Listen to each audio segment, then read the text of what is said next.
Welcome to the News Hour. More than 2 million Floridians still have no power tonight after Hurricane Milton tore through the state, while many others have returned home to assess the damage. The storm has been tied to at least 10 deaths. State officials say more than 1,600 people were saved by search and rescue teams. William Brangham reports on what life now looks like in communities that have faced a 1-2 punch from both Milton and Hurricane Helene. Matthew King and his family are deciding which of their precious memories to keep and which have to be thrown away. I'm trying to take pictures of these before we throw them out. Yeah. Nearly everything from their grandmother's home in Bradenton, Florida is molding. Soaked by Hurricane Helene 2 weeks ago and then pounded by Hurricane Milton 2 days ago. King was here with his dad and grandmother the night Helene rolled in. We weren't sure if it was going to drown us or not. So, we had to start packing our bags up onto beds, tables, whatever was the high point in the house, and then get suitcases ready. And by the time we were ready to get out, the water was already coming through the doors. It was coming through the walls. It was starting to flood the living room and all that. Yeah. That must have been terrifying. For sure, but everybody made it out. We got the dogs, we got the people. Anything else can be replaced. They started cleaning up, but then Milton hit, raining tree branches onto the house and backyard. They now have to decide if this is a home they can save or even a region they want to stay in.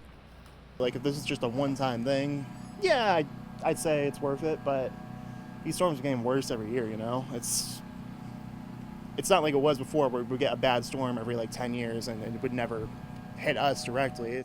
The Kings are like thousands of other families across the state, just starting the long road to recovery and unsure of the future.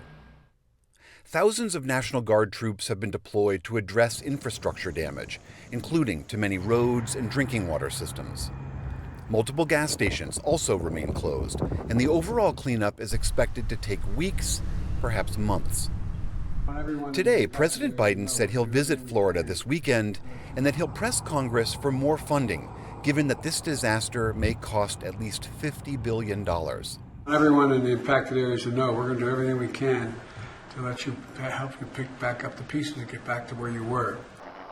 In Lakeland, residents of the Buccaneer Bay mobile home community can't start picking up those pieces. Not until they get rid of all the floodwater. Resident Laura Montgomery has lived here for 7 years, but this storm might be the end for her. I'm done. I'm done with hurricanes. We're going to move out of state. Is that right? Yeah. We're going to see what FEMA will give us because these trailers are so old we can't even get homeowners insurance on them. Oh, so you have no insurance at all? No insurance. Right behind her, Ken Murray was rowing his 80-year-old mother to safety. They've lived here for 6 years.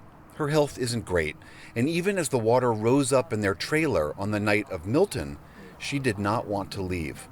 The next day, Murray finally persuaded her. She didn't want to. And it's hard to push your mom to do things your mom doesn't want to do. Yes. I think we all had that problem. Murray's truck is almost out of gas, as are many of the nearby stations, and he wasn't sure where they were going to sleep that night. Sea levels rising. Florida is not a good place. Real estate here is quite wet. Diane and Robert Harrison have been stuck in their home since Milton came through, a little island stranded in the middle of their street. Every storm seems like it's a little worse than the last one. If that's what the climatologists and science people call the effects of global warming, then okay, but whatever the cause, the effect is it's getting uglier and uglier every storm season. And there's no fix for it that I see from where I'm sitting at, except to try and find some place that's a little less inhospitable. When's that mothership coming? The one from outer space? Yeah, because planet Earth is really messed up right now.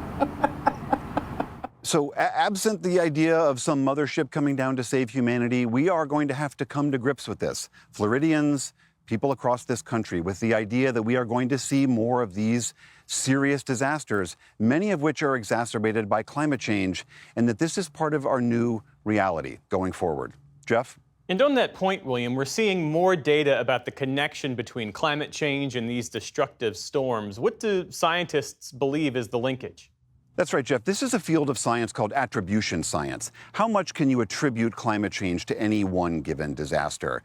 And skeptics of this idea, including the Florida Governor Ron DeSantis, who was saying, why do you always have to talk about climate change with regards to hurricanes? We've always had hurricanes. That is true. We have always had droughts, we've always had hurricanes, we've always had wildfires. The science is showing, though, that climate change can make these things worse, can exacerbate them. For one example, when a hurricane enters the Gulf of Mexico or the Atlantic Ocean and hits abnormally warm ocean waters, which is driven by human-driven climate change, it can make those storms more intense and make them accelerate more quickly. That is a proven fact. There are two new recent studies, one by the Imperial College of London, one by World Weather Attribution, both showing that this most recent hurricane was, by significant percentages, dropping more rain, blowing more wind, and causing more damage to the residents of Florida.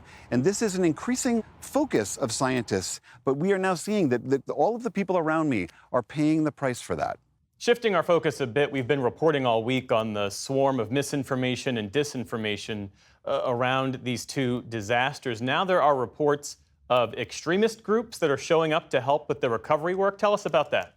That's right, Jeff. In addition to, as we have reported, this torrent of misinformation and lies about FEMA and the federal response and who created these hurricanes, as if that's actually something someone could do, the Wall Street Journal reported that a group known as Patriot Front, which is a racist white supremacist organization, was sending groups of its members down here to a local community to do recovery work.